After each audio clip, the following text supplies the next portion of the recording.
This new Feature 2024 tutorial video will teach you how to use the Trigger Dialog free movement key. Event Trigger is one of the key features of Fuzor.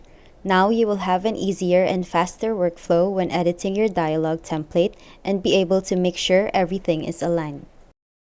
The objective of this video is to edit the spacing of the Curtain Wall Installation Dialog template.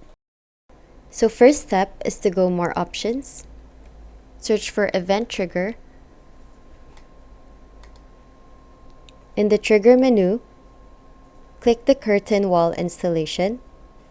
So here we want each step to have a space in between. Before, when you click and drag the button, it will always snip to the next button. Now you can hold Ctrl, click and drag, and it will have a more accurate position based on how you want it to look. Notice that there's also lines that appear to help you align them.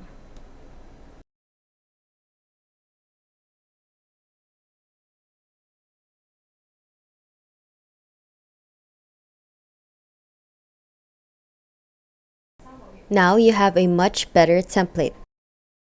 Thank you for watching the video.